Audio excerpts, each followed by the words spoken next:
Отырыңыздар. Камералар қоя тұрсаңыздар. Отырыңыздар. Алып басып.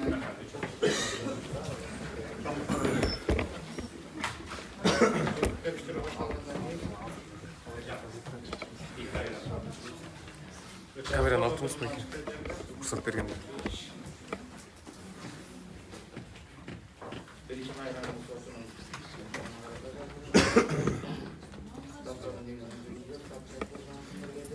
Суд залына қарау қосылысында Нармат Ауылкеліне суд залына келген адвокат Валиева, прокурор Еркінбаеваны тартып ұсынамыз.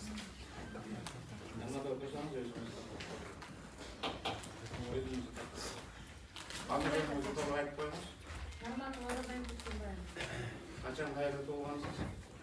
1994 жыл 19 айында Ошолдукунун өзүнүн район Саржан Улутуңуз? Кыргыз. Билимиңиз? Жоготу. Иштегениңиz? Иштеген жерим Москва. Жарандыгыңыз? Кыргыз. Үй бүлө болуп алдыңыз? Жок. Мурда соттолгон эмессизби? Жок. Балдарыңыз жок жакшыртып? Жок. Үйдү боюнча суроо жок тараптарда?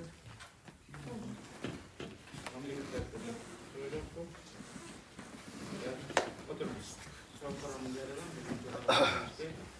Bişkek şahı sorduğum bazı işlerinin yol problemini işlemeyecek kadar Ramında Sudalar ister sayıda sarılıyor. Sudalar anlatısı kaldırıp onu da taraf koşuyor.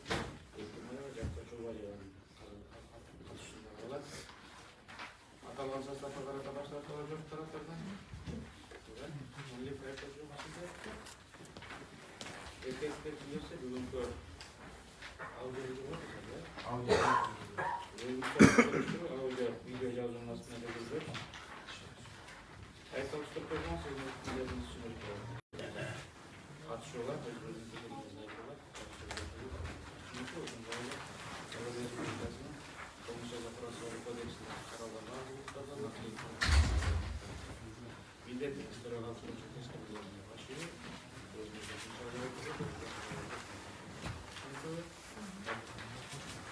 Evet. Anda başlar nasıl ötümüş bekletti? Ötümüş var mı?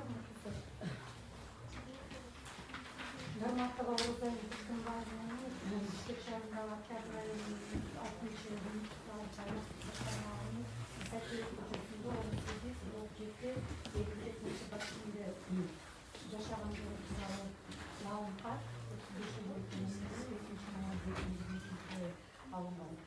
Algasıkları Asası Narmat'ta tutarlıydın Orman Bölümünde Keşeli Asası'nda çalan tıraşlarından tutanması Din kayıtlı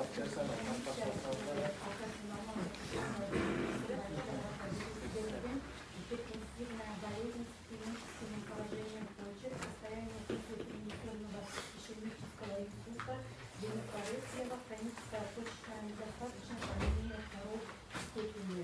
И решение комиссия обеспечения боюнча ушул ооруларга байланыштуу ооруга ар дайым окуп керек деп жазыпты. Андан сырткары Нарматова Орозайым камакка чейин бизнес плюс деген осоодо иштеп иштеген мезгилинде өзүнүн аябай жоопкерчиликтүү эмгекчил этиканы соблюдать эткен коллегаларына жакшы мамиле жасаган ачык баарына жардамын аябаган профессионал кызматкер катары мүмкүн бул дагы тасталган. Ошондой эле Султан таксопарк компаниясынан Нарматовага жакшы жактан жагымын өздөрүнүн берилген. Андан сырткары апасы Абдулова Марапат Жолдошова жылы туулган 2019-18 жылда каза болгондугу тууралуу тасталган күбөлүк. Бир тууганын агасы Нарматов Тимур Кушкенбаев 2021 августта каза болгондугу жөнүндө көйлүктөн тасталган көчүрмөсү.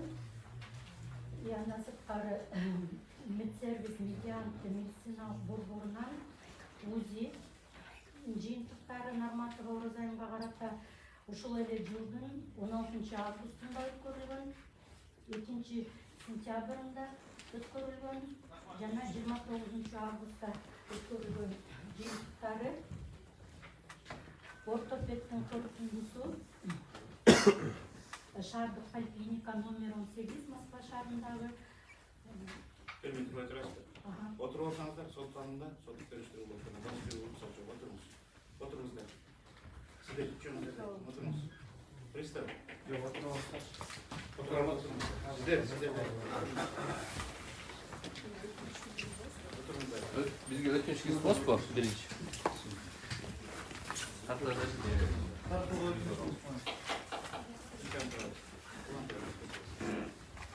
Андан кийин ошол эле Москва шаарында жашаган жеринде шаардык поликлиникада дарыланууда болуп, ортопедтин корутундусу бар.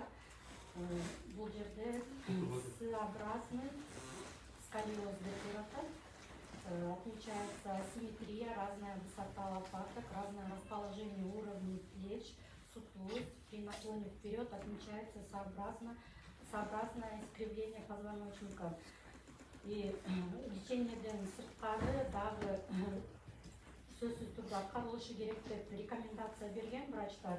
Физикалык нагрузкаларды жокко чыгаруу, вертебрологдон консультациясында болуу ар дайым, ортопедический корсет кийип жүрүү, дарылануучу физкультурага баруу, дарылоо массажы, спинанын мышцаларын, физиотерапия, ДНВ терапия, медикаментозный магнитотерапия, нейростимуляция мышц көрсөтүлүптү. Андан сырткары микрофармакунктура и бассейндик берип атат. Бул сөзсүз турда аткарылыш керек деп. И лор врачтын дагы заключенияси бар. 24 август 2022 жылы берилген бала бизге ангина менен болуп келет. Хронический тонзиллит менен кайрылды. И бул жакта дагы диета рекомендация болуптур, фитотерапия, физиолечение также и переохлаждение болуш керек деп көрсөтүлгөн. Проктологдун дагы корутундусу бар. 24 август 2022 жылы. И диагнозы наружный геморрой второй стадии. Бул жакта дагы сөзсүз турда аткарылыш рекомендациялар бар. Диета, лечебная гимнастика сыяктуу. Гастроэнтерологдун заключенияси 26 август 2022 жылы диагнозы хронический гастрит. И бул жакта дагы диета, дробное питание 5-6 жолу суткасына деп атат. Ар дайым свежий тамак жеш керек, бобовые, эт, балык и дарыларды көрсөтөт.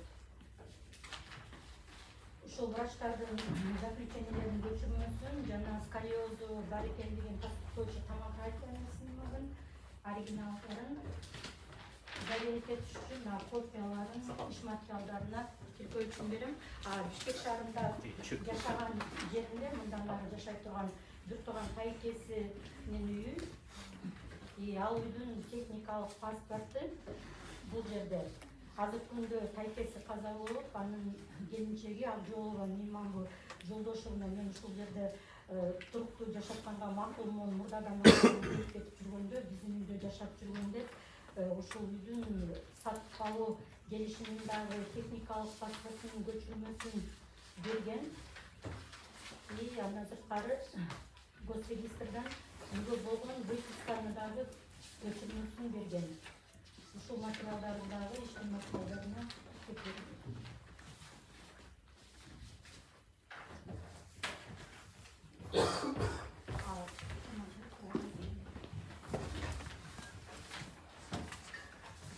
Просто откладывать. Желаю готов. Пятый. Рюкзак персин сутевает.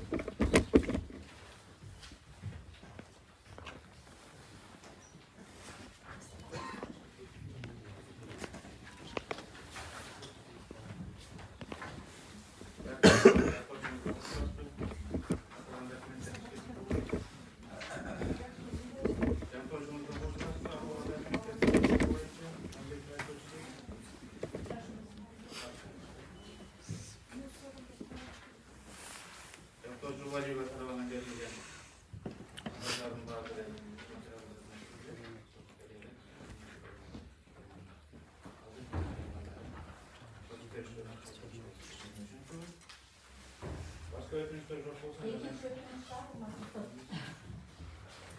Қырғыз Республикасының 266 Жабық процесстік кодексінің 266 беренесі заңнамалары бөліп қою шарасын қолдану бойынша сот отыруын ашық түрде жүргізілуі керек.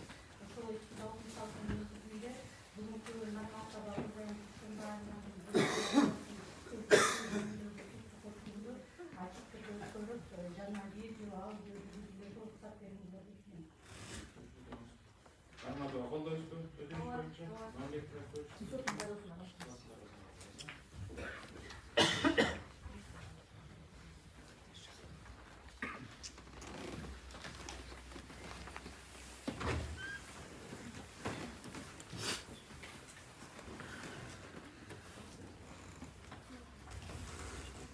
Коллега,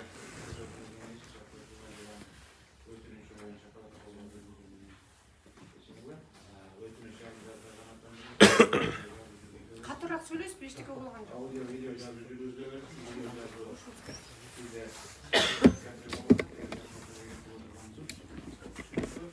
ошондуктан видео түсініксіз бе? Анда баяндама, қысқаша баяндама өтеміз, камераларды алып отырыңыздар. Рұқсат. Бізге уылған жоқ ештерсе. Аудио жазу жүргізіледі,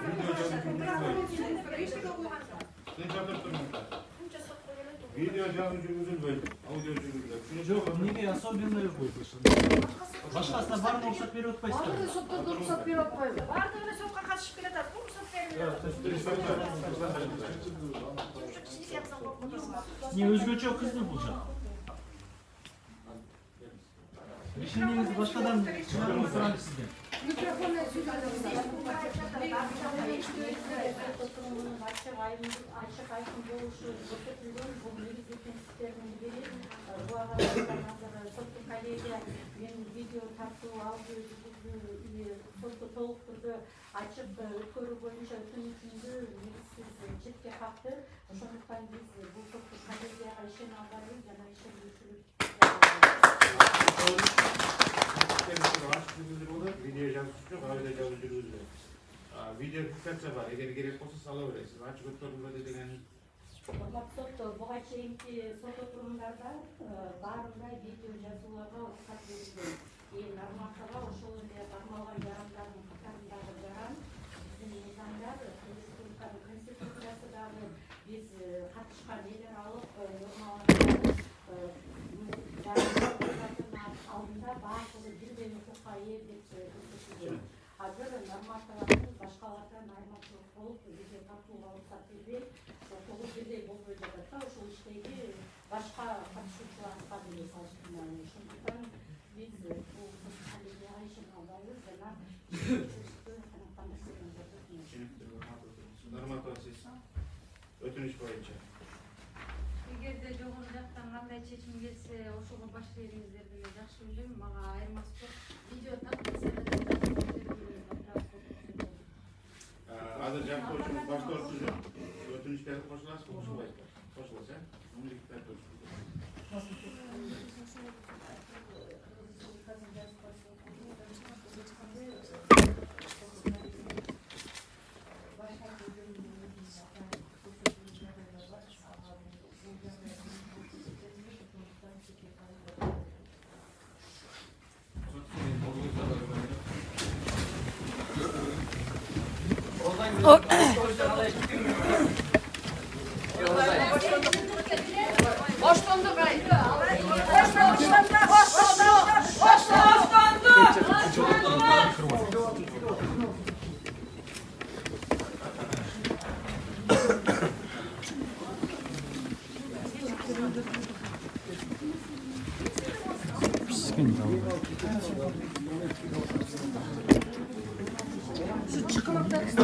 билетимен такып түшүнбөй койдум.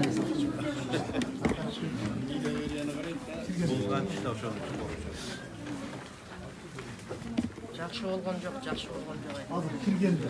Жер курбойм, эл курбойм, кайдар ушунда отуруп алса, Кандай болот болду экен мындан ары? Булар эмне?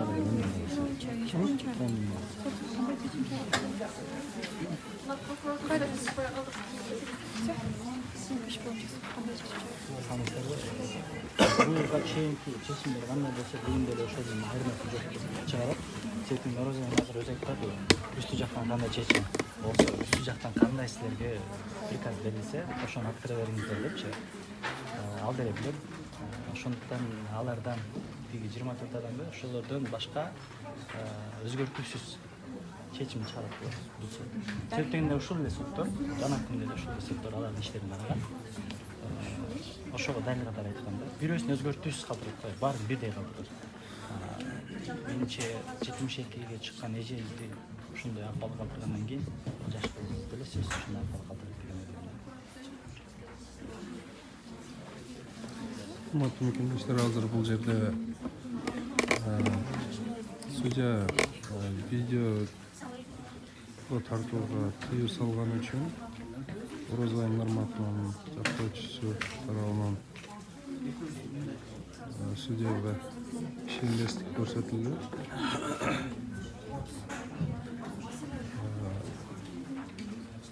Андан кийин судьялар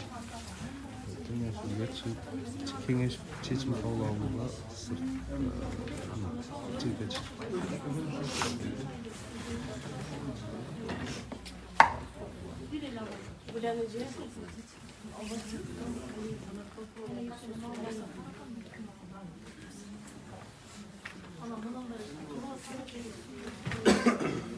Aylanay prokuror ayım, enelik merimingde oygatsa dağın giteyin, enelik merimingde oygat. Kişilik kızdı uşunday kılıp, ayıpsız yerden karma oturasınlar. Enelik merimingde oygatsa dağın giteyin, sen de bala kız var, bala var. Aylanayım, kuşlar bile oysa dağın giteyin.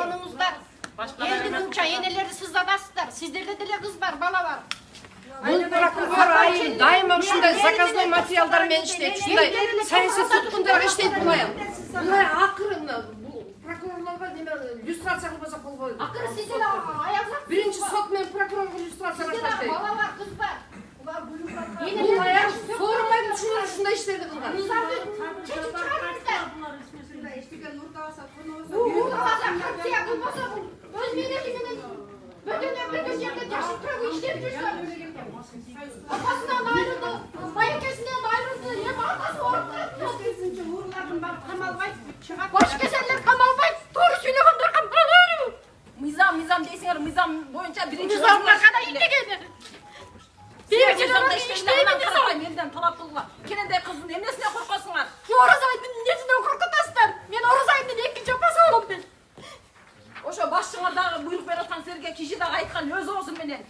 Кенендей кыздын эмнесине Мыйзам жээгине карап бериңиздер. Сураныч атасы азыр акыбалы оор. Мен бул жактан бара албай атам. Өзүңөр ойлоңурчу. Ар бир өзүңөр ойлонбойли да. Баарыбызда бала бар, кыз бар. Кийин жашып чыккан өзү. Жаштык кылды, курчтук кылды, жаңылды. Жаштык, баары эле жаштык болуп, баары эле буюртке. Жаңылган жак мүдүрүп, уят кылбай курчтук кылса да калыстыктай эмне жер алдаган эмне жер берилбесин деп качатмар, жер берилбесин. Бул Кыргызстандын жери ийгеге келаткан. Эч убакта өзөктөр талашкан эмес бул жерде. Өзүбүз эгемендүүлүк алган 30 жылдын ичинде өзүбүздүн жерибизди өзүбүз берип атабыз. Жок, жерди берип отурасыңар бети жоктор. кичине кырмактар. Жок, кырмактар.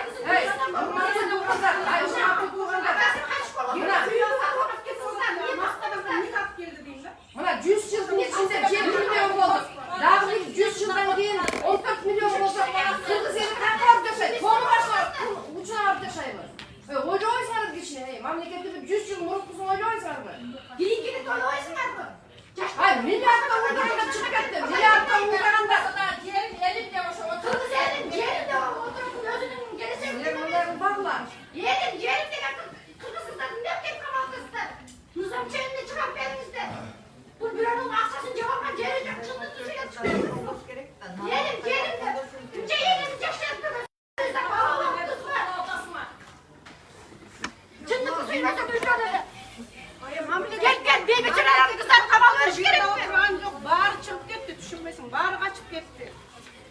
жыргал заманда бузду кыз эмнени уурдап тур, сүйлөп тур. Ай мынакей чечме сай кетип атат. Адам жайдан чечме сай кетип атат. Чындыктан башка Аравандан кетип атат. Керкидан. Эми дагы кайсы жерди бересиңер? Дагы кайсы жерди бересиңер? Могу прокурорду акыры отставкага кетүүнү сурабыз биз. барбы Кыргызстанда чындык барбы? Айып сизде кыз барбы? Жоголобузбу жак. Бала кыз деп жүрсөбүз керек сиз дагы. Баарыбыз бала деп кыз деп упрат. Бул күндөрдө өтөт, бул күндөрдө өтөт, ана көрөбүз. Башыбызды упратабыз биз.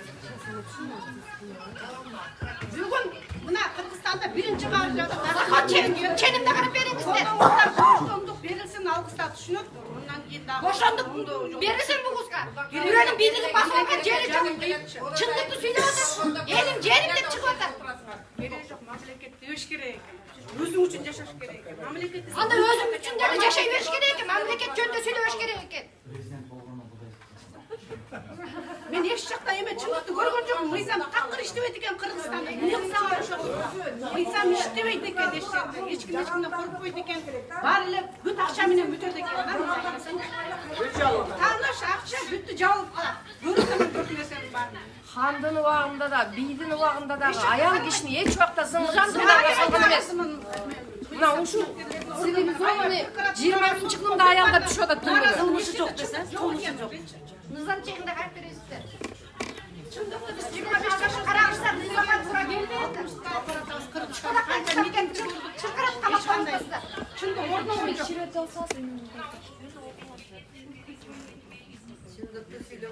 Эки миң 17-жылы өзүңүздөр билесиздер, Садыр Жапаровду мына мен интернеттен көргөм Россияда. Кандай колдоп турду эле, бул кызчы канчалаган. Башына оор күн түшкөндө Садырга жардам берди эле, уят ай. Түшүнсүн, кечирсин, алдагы отурган мисалы үчүн. Алдагы билет отурган деген Кудай сактасын, мондай жерге алып түшүргөнчү.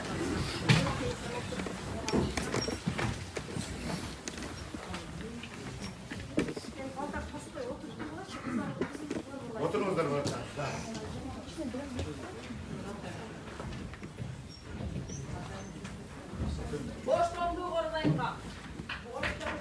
Anlattım ha. 2022 yılından Bişkek Şahrı'nın Cavı İşleri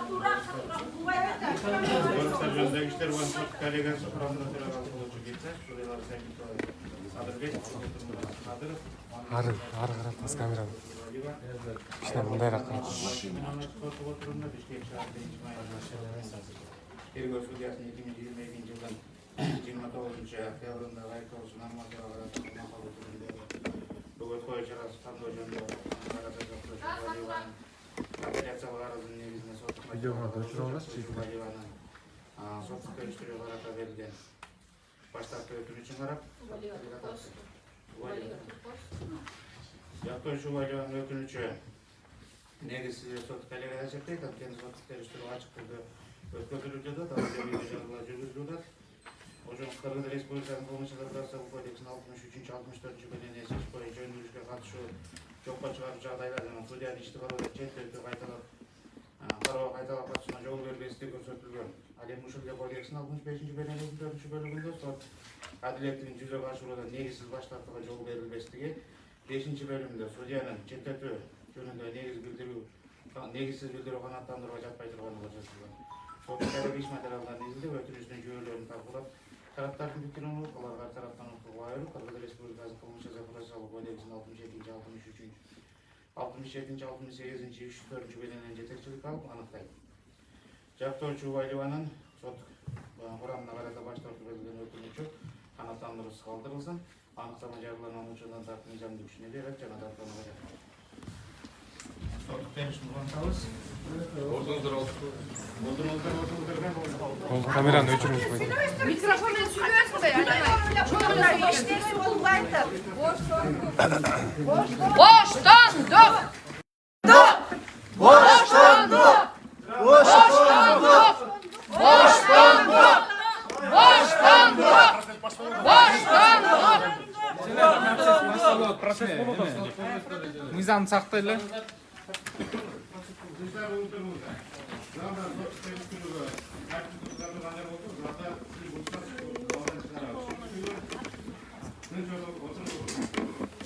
Адураак айтсаңыздар, улубай жерден өтүнүч микрофон менен сүйлөңүздөр. Биз турган эле отурдук, Niye geldiniz? Palap çıkavız mı diyorsunuz? Жыра отырсаңыз башкасын Oturunuzlar. Kameralar. Koy turunuzlar, katlanızlar. Kısaca bayandama ceza iş boyunca Bişkek şehrinin 1. Mahalle Mustafa'nın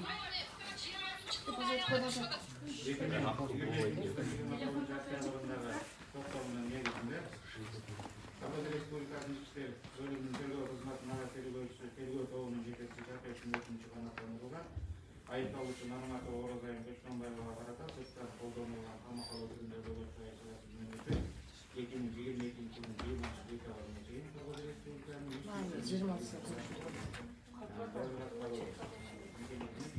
мекемеде кармоо менен белгиленген бул сотто баштыган наразы болуп жактоочу Убаева тарабынан апелляциялык даттама кечирип анда Бишкек шаардык сотунун Бишкек шаарынын 1 райондук сотунун токтомун өзгөртүп Нарматовага карата Гигомана байланыштуу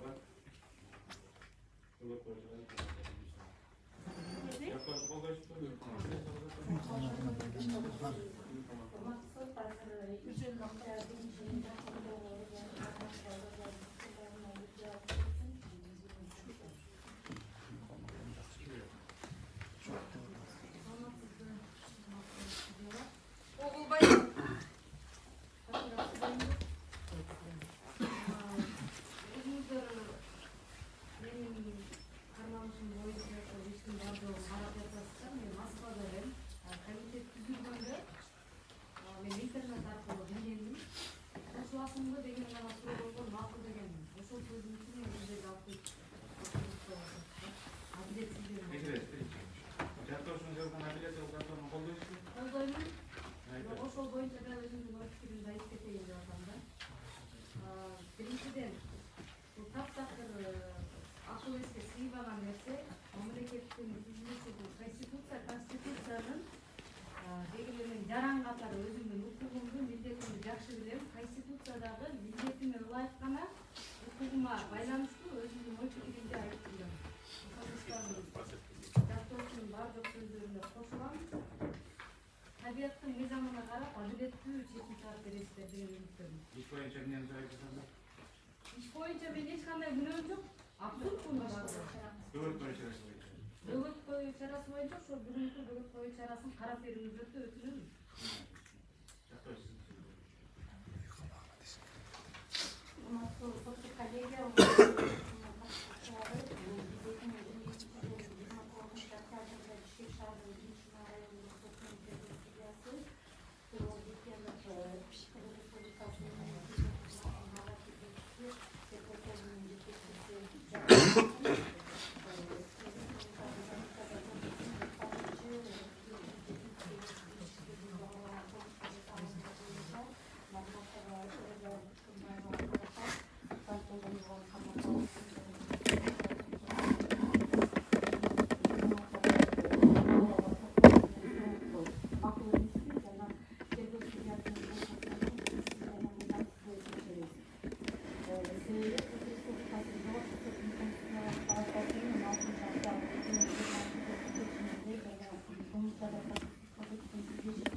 Экинчиден кылмыштык уланткан деп айткалык десек, Оразайым болгону 27 жашта, бүгүнкү күнгө чейин бир да жолу кылмыштарда жоопкерчилигине тартылган эмес. 2005-те каралган кылмыштык уланткан деген божомол дагы негизсиз. Бөлүмдө коркунуч келтирет деген турмакта 27 жаштагы кыз иш боюнча эч кимге коркунучу келтирүүгө эмес, коркунуч келтирген жөнүндө арыздар жок. Мурда эч качан тергөөдөн жашап жүргөн эмес. Ошондуктан тергөө тарабынан бизде камак түрүндө оор бүгүт той чарасы болуп саналат. Үстөктө көрсөтүлгөн бүгүт той чараларынын эң оору. Ал мындай жеңилирээк бүгүт той чарасын колдонууга такыр мүмкүнчүлүк жок болгон учурда гана колдонсо болот. Тергөө судьясы ушул эле процесс кодексинин 14 статьясынын талабын тактап айтканда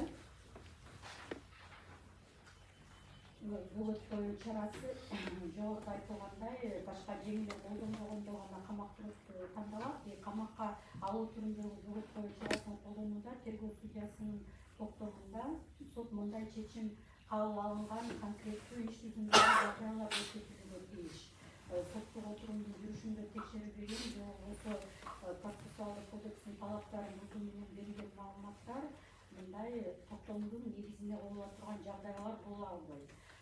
114-тün бул талабындагы тергөө судьясы бузган себеби сот отурумунун жүрүшүндө бир дагы конкреттүү иш жүзүндөгү факт же жагдай нормативаны кабагына чыгарса болбой тургандыгын тергөө органдары келтирген эмес.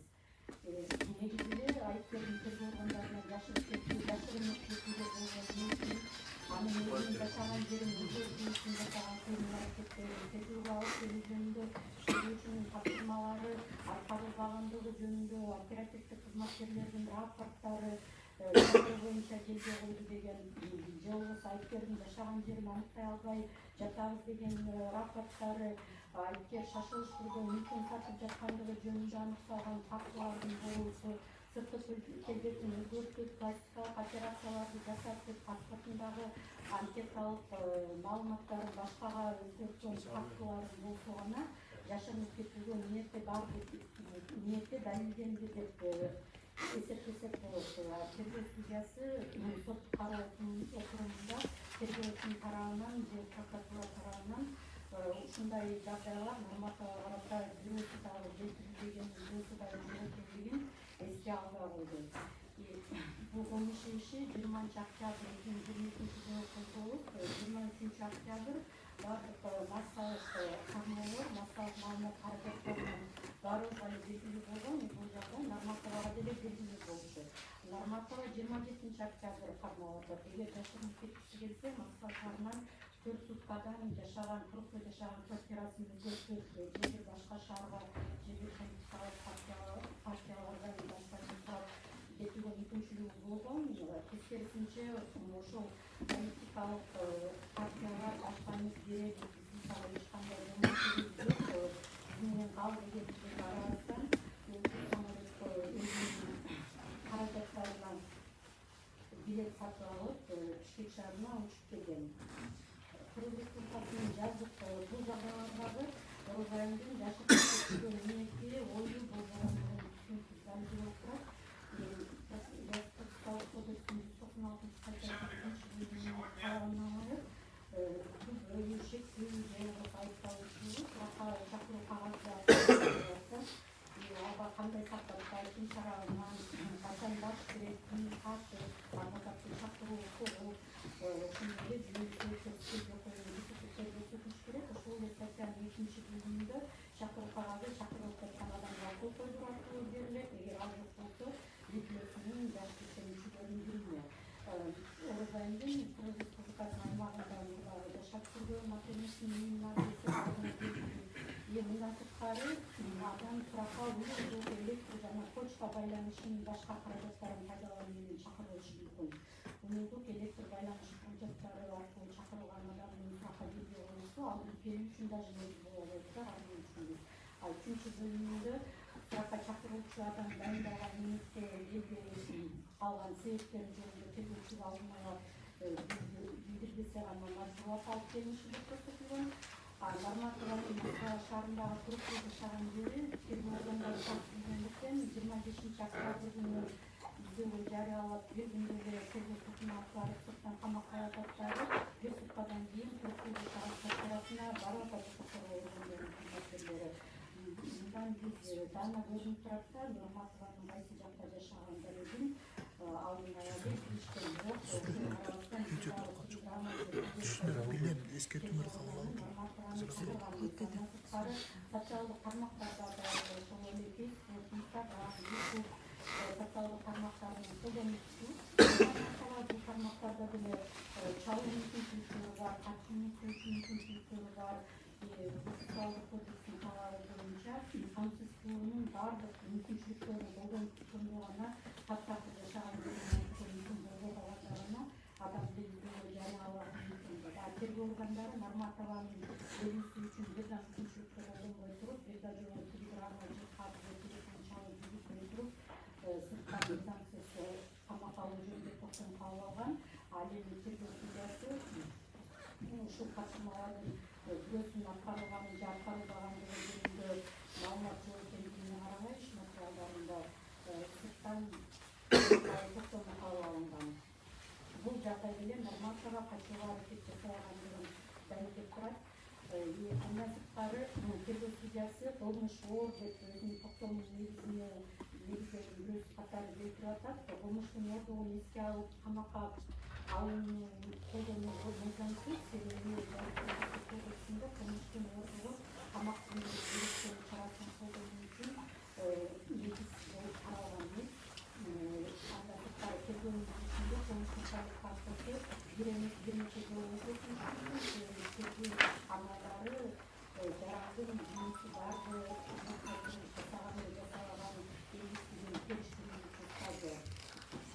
Мындан сырткары нормативага инкриминация болгон кылмышты жасоодо нормативаны айыптоо негизсиз деп эсептейбиз. Себеби тергөө органдары ушул норматива жана буга чейин камакка алынган шерттери менен 2022 жылдын жаз айларынан баштап ар кандай жашыруун кылмыштарды өткөрүп, массалык башарамандык деген планда ирешүүлөрдү жүргүзүп тактап айтканда Конституциясынын 4 статьясына ылайык республика тарабынан шайланган жогорку кеңеш өкүлү болгон жана камсыздалган элдик бийлик үстөнлүк кылганына карабастан бийлик өкүлдөрүнө радикалдык түрдө деңгээлик көрсөтүүнү көздөгөн максатын ишке ашыруу үчүн жалпы элдин көңүлүн бурууга Кемпир Абад суу сактагыч коргоо комитетин түзүшкөн деп көрсөтүлгөн.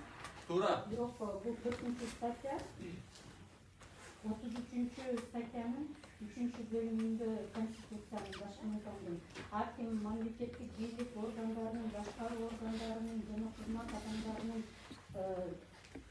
ошол республикалык мекемелердин иштөөсүнө, мамлекеттик органдардын иштөөсү жөнүндө маалымат алганга укугу бар. Бул укук Республикасынын 4 статьясына эч кандай карама-каршы келбейт. 4 статьяны буза турган бир да кылмыш аракет норматива жасаган эмес.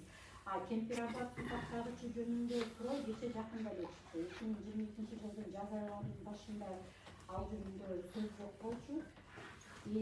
Андан ары жыйында республика, облус жана район аймагындагы колдогон демилгечилерди чогултуп, жогорку кеңештин депутаттарынын пикирин билдирип, алардын бийликке каршы өрүктөр, курултай өткөрүп, маштабтуу митинг кылуу, бөлүшүүлөрдү өткөрүү жана бийлик өкүлдөрүнө кылган ишмердүүлүгүн отчет берүүнү талдап коюу, мамлекеттин туруктуулугуна жоопкерчилигин көрсөтүшкөн, башарамандык кылууга багытталган аракеттерин жүзөгө ашыруу үчүн ой пикирлерин бөлүшүп, талкуулап туруу максатында WhatsApp тобун ачкан, ал аркылуу аракеттерди көрүп башташкан деген.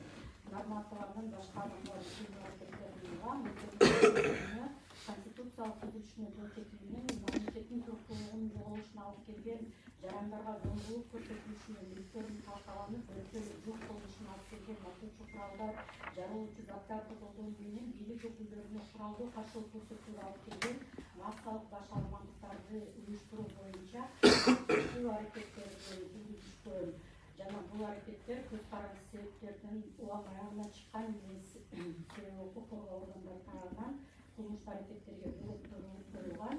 Ошондуктан норматива 278 статья бөлүмүндө көрсөтүлгөн зомбулук, калпалоо, өрттөө, мүлкү жок кылуу, атуучу куралдык жарылуучу заттарды же жардыруучу түзүлүштөрдү колдонуу менен же болбосо бийликтин өкүлүнө каршылык көрсөтүүнү токтотуу үчүн массалык башарамандыктарды уюштурууга даярдык көрүү деп салынган. Бирок нормативаны биз билебиз, бул 2022 жылы жазында дагы Кемпир Абад комитети түзүлгөн, Кемпир Абад комитетинин чогулушу өткөрүлгөн 2022 жылдын 20 октябрында дагы Республикасынын аймагында жок болчу.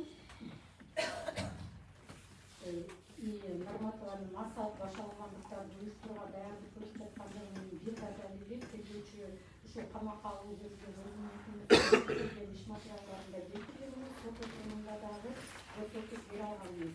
Иш материалдарында митинг уюштуруу жөнүндө коомчулукка, элдин арасына, республика, облус аймагына же интернет аркылуу колдогон деңиз кечилерин Нарматова чогулткандыгынын далили жок. Нарматова республикада ошол 2021 жылы жайында элдин тергөө кызматынын тергөөчүсү Россия Федерациясына Москва шаарына жеке өзүнө басып самолетко отургандыгын 1 жылдан бери келелек болчу өзү алып келди кайра. Москва шаарында өз жумушу менен дайректор тынч жашап жүргөн Каракалдагы каза болгон Байсекинин 4 баласын багып бир да митинг Москвада өткөн делегечилерин бир да жолу чогултканбыз Москва шаарында. Кыргыз Республикасы аймагында Москвада туруп чогултууга, райондорго барганга, облустарга барганга мүмкүнчүлүгү дагы болгон эмес. Физически Москвада туруп бул жака келип аларды массалык башаламандык уюштурууга деген сөздөрдү бир да жолу айтканбыз. Биздин сөздөрүнө каршы көрсөтүлгөн дагы чакырыктар Нарматова тарабынан болгон ишке кат тартып кешип Нарматованын тергөөчү фактурунда келтирилген жагдайды далилдеген бир да факт жок. Эгерде тергөө органдары Нарматова бийликти кулаткан кезде башаламандык кааламын жасайын деп дешен мурда далилдешти. Курал-жарактарды сатып алган жерге кандайдыр бир кагаз жүзүндө далилдери жок. Ошол массалык башаламандыкта сен уюштурасың, сен жетекчи болосуң, сен аткаруучу болосуң деген ролдорду бөлүштүрүү жөнүндө далил жок. Мындай тартипте баштайбыз, мындай баштайбыз деген план бар, схемалар, курал-жарак жарылуучу заттарды сатып алуу жана даярдыктын активдүү болуп жаткандыгын далилдөөчү укук коргоо кызматкерлери бул адамдардын атынан видео бартууларды жүргүзгөнүн далилдөөчү. Иштин алкагында арналган жарандардын жашаган үйлөрүндө бир катар тинтүүлөрдүн натыйжасында да эч нерсе табылган. Нарматова массалык башаламандыкты уюштурууга даярдык көрүп жаткандыгын далилдөөчү. Эгерде Москва шаарында даярдап атат жерде интернет булагынын сырткары почталык телеграфтык жөнөтүүлөр жок. Абоненттер жана абоненттик түзүлүштөр ортосундагы туташуу жөнүндө атайын тергөө амалдары жүргүзүлгөн жыйынтыктар жок. Компьютерден же серверден жана башка түзүлүштөн маалыматтар же аудио, видео контролдун жыйынтыктары, баркод жыйынтыгы жөнүндөгү далилдер дагы Нарматова тарапта жок. Тергөө группасы тергөөчү ушул күнгө чейин бул далилдерди жыйноого жетишпеди деп айталат десек, тергөө группасында бул иш боюнча тергөөчү Нарматованын айыпталган мурдагы ушул далилдерин чогултуп алып, андан кийин камакка алууга мүмкүнчүлүгү бар эле. Күнгө чейин ушул Нарматованын катышуусунда бир да тергөө амалы бул иштин алкагында жүргүзүлүп, жүргүзүлөт, эмне үчүн жүргүзүлөт? Эгер кылмышкер болсо, анда шашылыш түрдө наоборот изилдесе далилдерди алып, ардан бери сурап жүргүзүп, тергөө амалдарын далилдер жок болуп кетпесин, ишти өткөрө албайлык деп тортуп жүрүшүнөт да. Биз ойлойбуз, тергөө органдары өздөрү деле билет Нарматованын эч кандай бул ишке тиешеси жок экендигин. Ошондуктан эч нерсе жүргүзбөй эле жөн эле алып келип алып, жөн эле камакта алып жатат. Кыргыз Республикасынын Конституциясынын 23 статьясынын 5-бөлүмүнө ылайык Конституцияда белгиленген адам укуктары жана эркиндиктери эч кандай чектелүүгө жатпайт. 37 статьянын 1-бөлүмүнө ылайык ар бир адам ой жүгүртүүгө жана пикирге ээ болууга укуктуу. Ар бир адам өз пикирин эркин билдирүүгө, сөз жана басма сөз эркиндигине укуктуу. Эч ким өз пикирин билдирүүгө же андан баш тартууга мажбур кылышы мүмкүн эмес.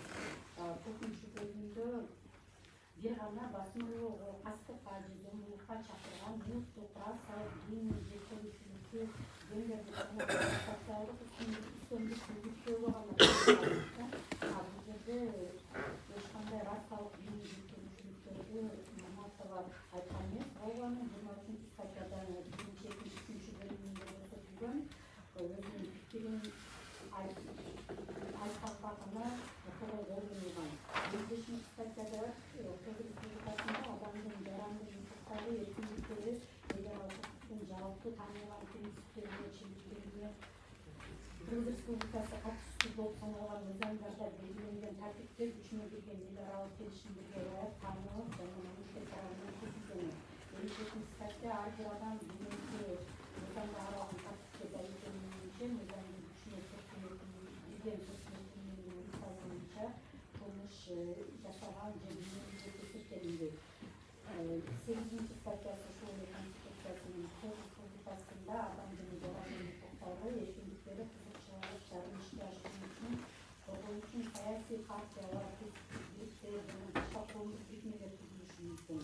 Азыр Централдык комитеттин эгерде норматива түзгөн күндө деле бирок ал Москвада туруп бул партиянын түзгөнү согушка да катышкан эмес. Түзгөн күндө деле ал болгону 8 статьядагы конституциялык отурум колдонулган гана болмок. Нормативаны тергөө органдары республиканын конституциясында чечилген укуктарды пайдаланганы үчүн кылмышкерлик жатат. Бир гана биздин мыйзамга гана каршы келбесе, жарандык жана саясий укуктар жөнүндө эл аралык фактынын чыгымдеринде тергөө органдары ойлонуп турса бузуп атат. Анын сөз эркиндигине, ой жүгүртүү эркиндигине, өз пикирин эл болгон кыйноого жол бербештик, токойго кол тийбештик жана башка базалык адамдын укуктарын терелеп жатат.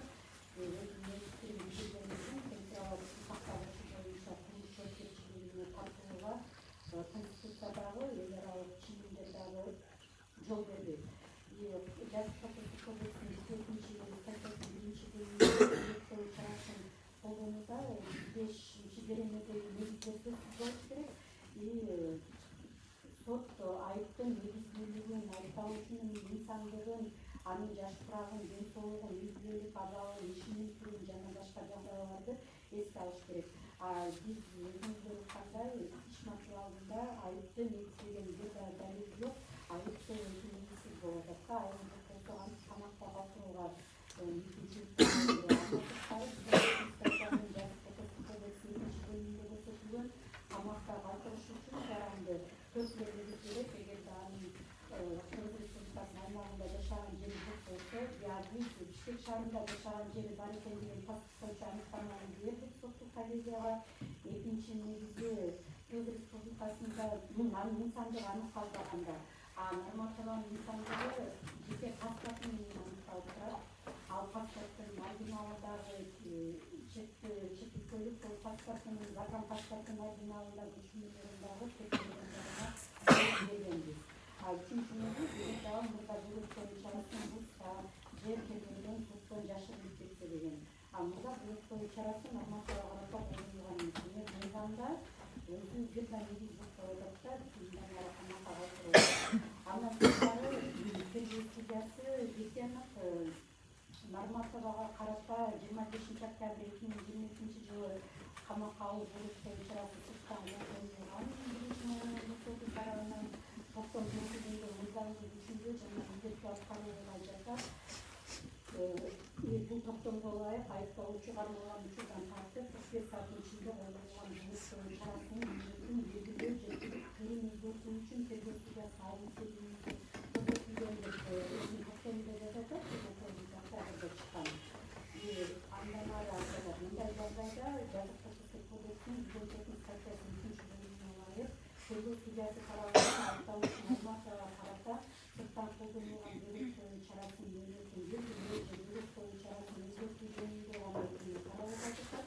Ал эми Кыргыз Республикасынын ички иштер министрлигинин тергөө кызматынын жетекчиси Жакепов ушул жогорудагы жазык мыйзамдын талаптарын Бишкек шаарынын 1-май райондук сотунун 25 октябрдагы сотунда көрсөтүлгөн талаптарга карабастан сотто айыпталуучу нормативага карата бөлөктөө чарасын камакка алуу түрүн колдонуу жөнүндө өтүнүүнү кайрылган. Бирок тергөө судьясы ошол тергөөчүнүн жетекчиси Жакепов тарабынан өзүнүн жогорудагы туура эмес формада берилиши менен конституциялык укуктары, кызыкчылыктары, жазык мыйзамдын талаптары ордунсузда бузулган. Андыктан өкмөттүн аттандырылып, айыпталуучу нормативага карата камакка алуу чарасын 20 декабрга чейин 2022 жылы белгиленүүгө жатат деген камакка берет деп жазган токтомунда. Өзүңүздөр көргөндөй бул тергөө судьянын мындай кыянагы токтому толугу менен негизсиз болуп атат да. Себеби тергөөчүнүн токтому ушул 23 жылдын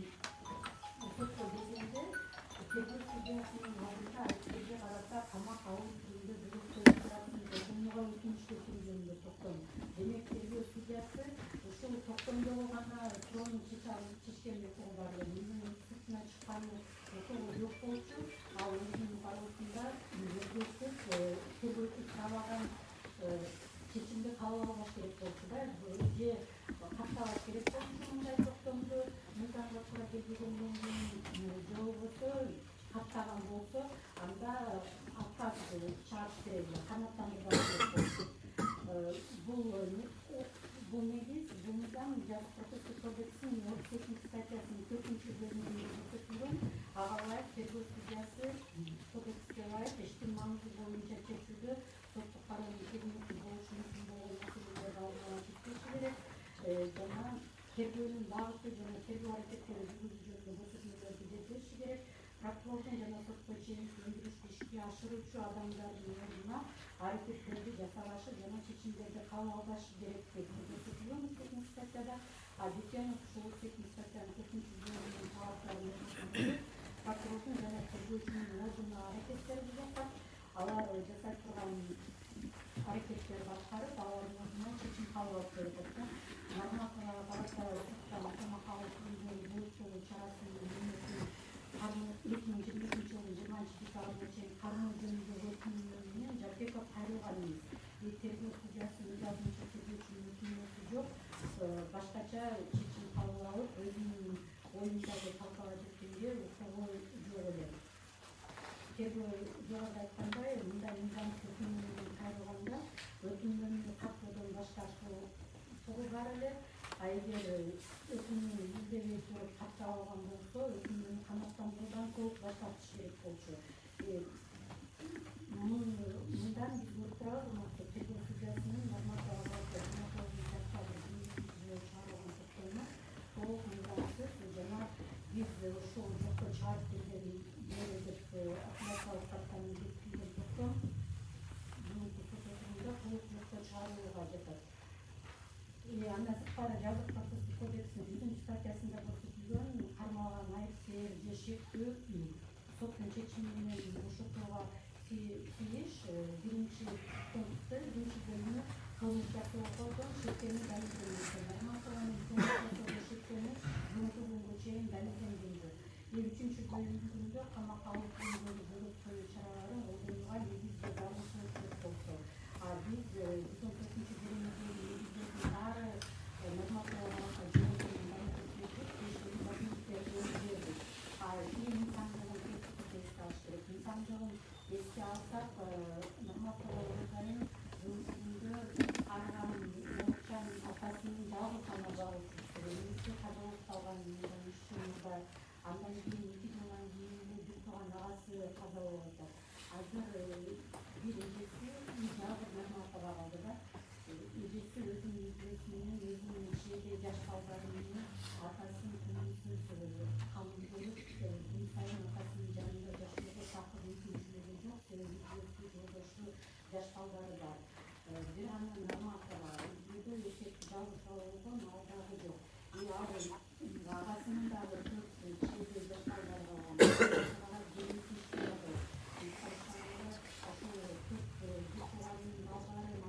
5 кишинин жалгыз багуучусу нормативага дайын. Азыркы күндө ушул 5 киши моралдык жана материалдык өтө оор абалда калды да. Биринчи айтканда, эчбир багуусу, эчбир колдоосуз чечимди талабы калды деп айтсак болот. Аркасы бул окуяны айткандан кийин биз тиешелүү медициналык кызматтерин бердик, жүрөгүнүн мүнтүп алды. Андан башка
жасаса дагы атасына ошончо туган жалгыз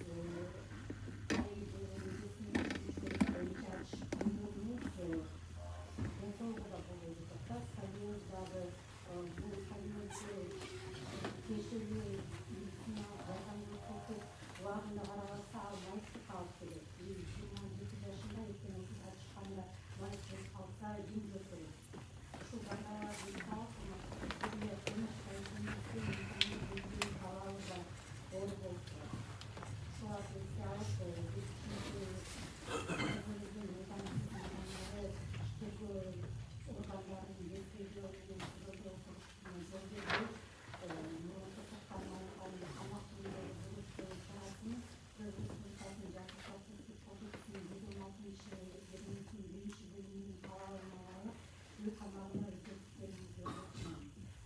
маскалдан бери өзү самолетке билет алып өзү учуп келген оразайым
азыр içinde kullanılan bu içerisinde mümkünlüğü ki tüm özgürlüğü üçün tırgı sürecesini alıp koşutuluyor. O olduğu ise Kırgız Respublikası'nın Caz Protokol Kodeksinin 119. bölümünün 3. bölümünün ilgisinde normativa karakter bu içerisinde kalıpsız ülkenin alıngan. Çoğurdaların ilgisinde hiçbir şartlık birinci Mayrayon Sotu'nun 22. yılın 29. aylarındağı bu içerisinde normativa karakter toplam özgürlüğü sayılı aşiret karakterinin kanıtlarını mutlaka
Прокурор позор. Жакшы көрбөгө. Постоянно политический заказ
Normal sotuna gelgen taşlar.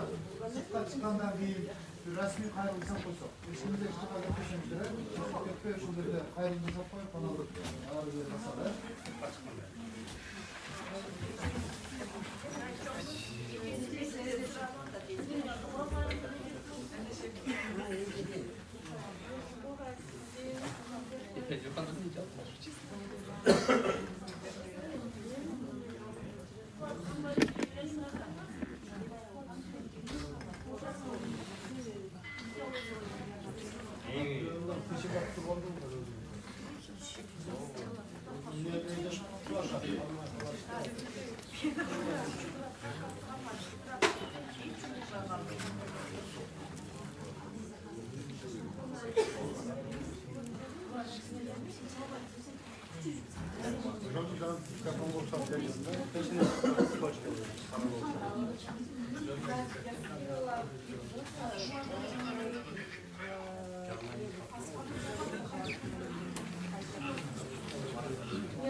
Жеткенде сол қой.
Bayan aklıma geldi sonra.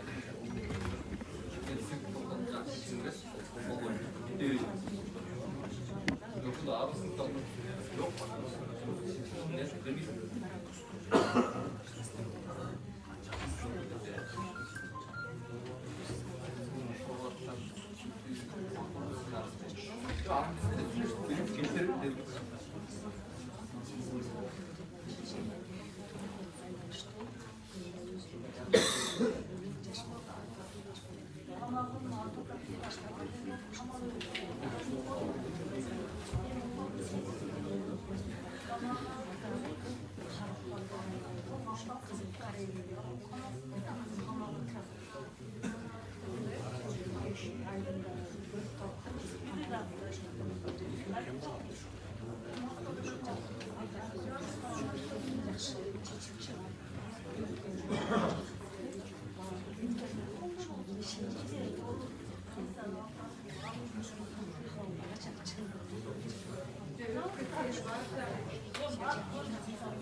Ordumuzlardan turunuzda.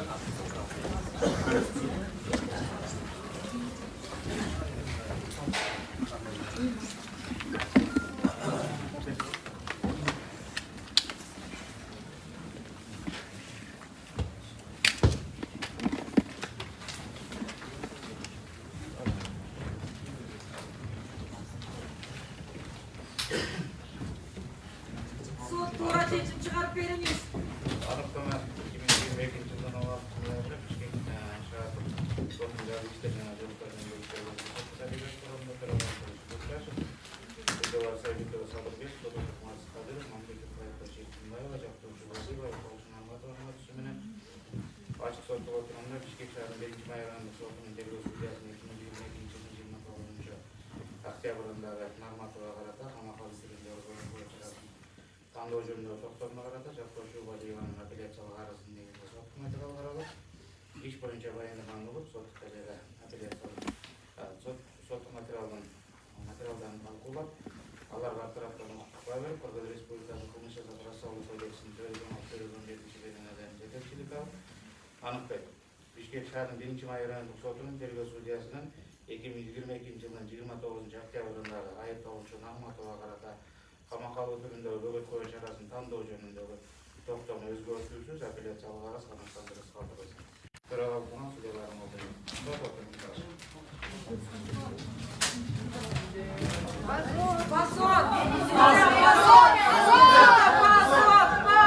Розайым, бекетім! Күшті бол!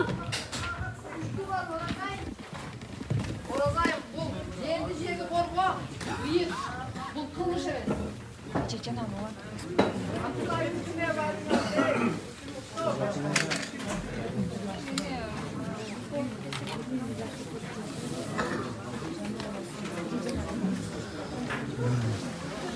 Урматтуу мекендештер, баарыңыздар өзүңүздөр күбө болдуңуздар. Келиптеги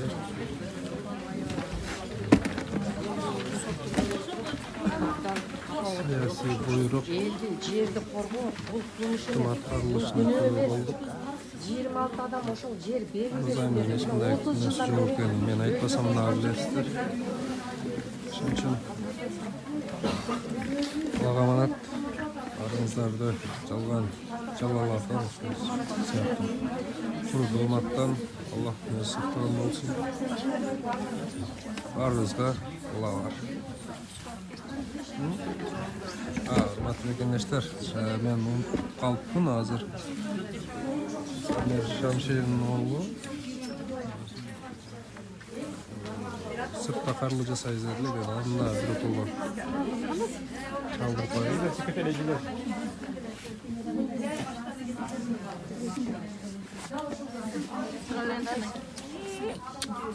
Причем отам келип калган.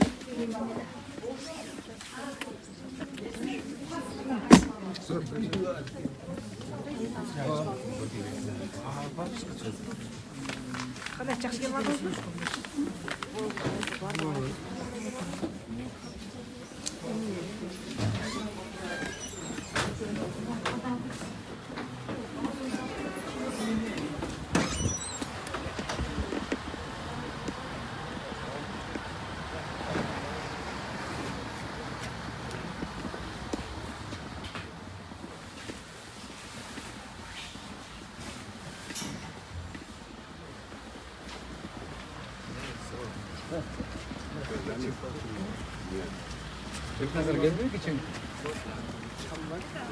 Машина стоит 581 Камрич, я? С ребенком внутри. Нету? Полностью внутри сидит. Yani görüşlerde şurada performanslar. Bunu kusur. Bunu yok. Bunlar kutuldele.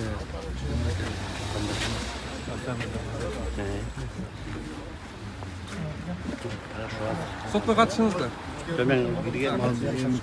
Esma апа, sotga katışыңыз. Qanday ötdü? Shunday kutdingiz bile natijani, ishondingiz bile biraz bo'lsa da. Жоқ. Buyruq, janagılar buyruqda. Sot deb sotga ishenish болбой тура калды азыр эми. Кантип ишенесиң сотторго? Бардыгылар бир эле кынамда буйрук аткарып атат. Уят, конечно. Оразайымдай чындыктын символу болгон, тактыктын символу болгон кызыбызды камап отурат. Бул ойго сыйбаган, акылга сыйбаган чын неме болуп атат да. Ошо налат сотторго. Чогулду чыгарды. Замир сүйлөп өт. Кандай? Үмүт кылдың беле же Мына үмүт болчу. Но кагазда болчу бирок менде жок болчу ачык айтайын. Анткени соттор биз жөн эле сый урмат мен аябай биринчи жолу сотко катышуум. Таң калып атам. Киргенде бизди сыйлагыла деп тур дейт экен. Чыкканда бизди сыйлагыла отур дагы тур дейт экен. Кеминде 3 кирип чыгууда 6 жолу элди отургуздургузду. Бирок ошол сыйга татып болушкан жок. Соттор биздин мамлекеттик түзүлүштүн бийлик башкаруу бутагынын үчөөнүн бирөөсү сот бийлиги. Ошол бийлик дагы деле сот бийлиги эркин көз карандысыз боло алаптыр тилекке каршы. Кезинде мен бул бийликке үмүт арткан эмесмин, бирок көпчүлүк эл үмүт артып Кыргызстанда адилеттүүлүк, акыйкаттык орнойт деди эле тилекке каршы аны да орнотпошуптур. Тескерисинче мурункудан да төмөн деңгээлге түшүптүрлөр. Кыргызстанда биз жаштарды мектепте окутканда ушул Манас атабызды идеология кыргыздын идеологиясы катары тутуп, анын бир эмеси бар болчу. Кыргызстанды, жерди, элди сактоо, ата мекенди көздүн карегиндей сактоо деген идеологияга айланган Манас атабыздын бир осуяты бар эле. Ошол осуятты аткарам деп Оразайым Нарматова бүгүн темир тор артында отурат. Мен эмне деп айтам? Сотторго позор. Мындай күндөр силердин да башыңарга келет. Ал күн алыс эмес. Жараткан Аллах ар бириңерди ошол күндү көрсөтмөйүн аркы дүйнөгө алып кетпейт. Бүткүл Кыргызстандын элине ушул түз эфирде көрүп аткандар мамлекеттүүлүктү, элди жерди коргоп калуу үчүн үн катыңыздар. Үйүңүздө олтуруп болсо да, телефондон болсо дагы, бул Кыргыз Республикасынын Жогорку Кеңешинин депутаттарына колдоо болго деген акцияга кошулуңуздар жана мекенди сактап калыңыздар. Рахмат. Дим каерден келишти? Ден соолуктарың сура.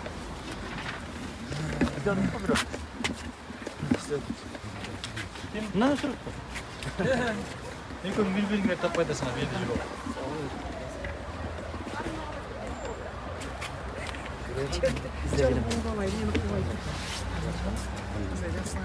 Мына үч кишинин интервью алчы. Кандайсыз? Жақсысызбы? Каяктан келдиңиз шепсиз? Отурган столдо келди. Түз эфирге кетип атат. Жооп бересизби? Жок. Vermeyiz. Söylep koymuş. Nege? Ha kiyinme.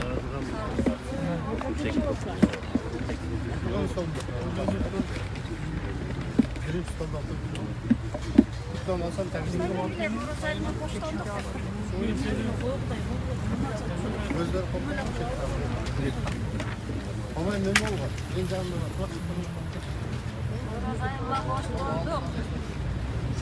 Oraz ayında boş dolduk.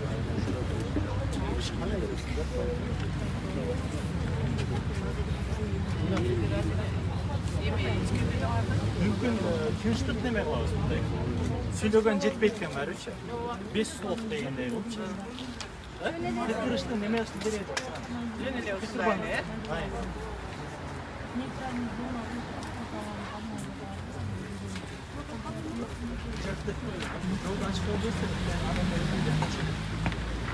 Üstörtün mü yaptın?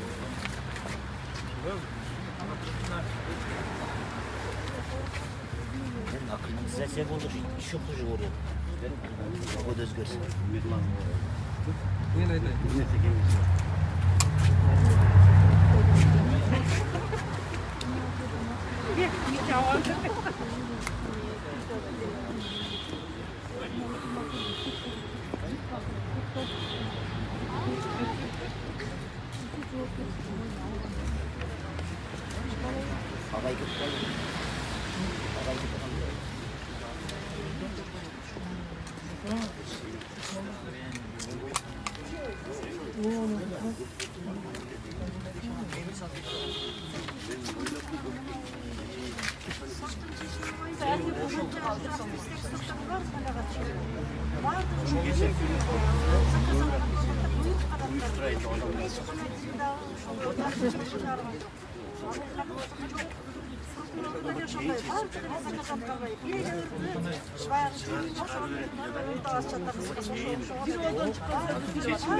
Başka söz aytamayızlar kavuşum. Иллюстрация қылыш керек қысқасы. Тұрғанда иллюстрация қылыш керек. Аны десе болмайды. Сөз еркіндігі қысқандығы үшін, ушул активистер қамағандығы үшін, билбеймін, эмне қанша адамдар ушул үйүндөгү соттошуп жүрөбүз. Бири дагы туура чечим чыгарган жок. Кыздарыбызга боштондук, баардык кыздарыбызга, саясатчыларыбызга, активисттерибизге баардыгына боштондук.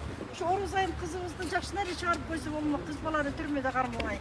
Мен ушунчалык капа болдук, ушул кызыбыздан чоң үмүтүбүз бар эле. Бир чоң бир немени кармагансып, коркунучтуу бир адамды кармагансып келди, алып келишти да. Дейм андан көрө Шадиевди кармабайбы, Аскар Акаев алдыбызга келди эле, ошону камабайбы.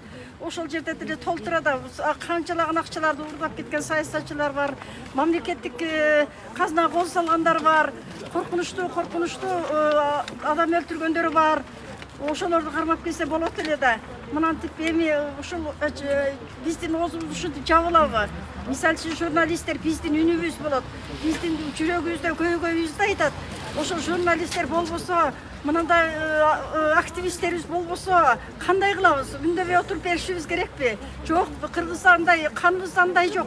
Үндөбөй отуруп бере албайбыз. Мейли эркектерди камаса дагы мына аялдар чыгабыз, бизди камасын. Камай берсин, бардыгын камап түгөтсүн ушул. Акыйкат, мен ушул акыйкаттуулук каалаймын. Бардык ушул журналисттерибизге, активисттерибизге, ушул Орус айым кызыбызга күн эле ушул Москвадан кармап келди. Москвада канчасы адам өлтүрүп качып кетип атат. Кармабайбы ушуларды? Канчасы ушул мамлекетке ушундай оор зылакалар тийгизип атат. Кармап келбейби ушуларды? Бирисин да кармай алышпайт. Жанагы Шадиев жүрөт, Сапар Исаков жүрөт. Ала келбейби ошолорду кыйын экен. Бул деген бийликти алсыздыгыбыз.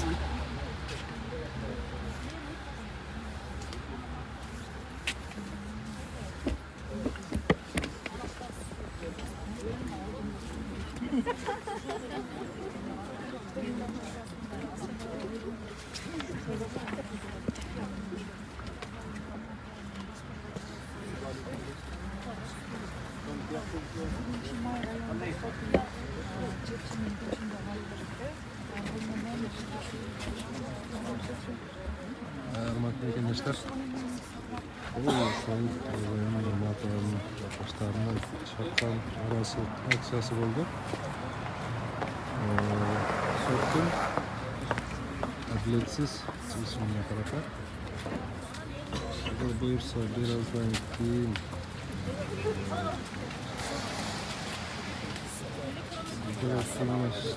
ağıyacaksa olursa kayradan ile geçeyim ki Nortip Akçak'ta Tempravat meselesi boyunca narazılık aksiyası ötüp solcaktan dağı tüzektir bölüğü hareket var. Kayradan hepimizden konuştukça Allah kanat barınızlar, var bolunuzlar.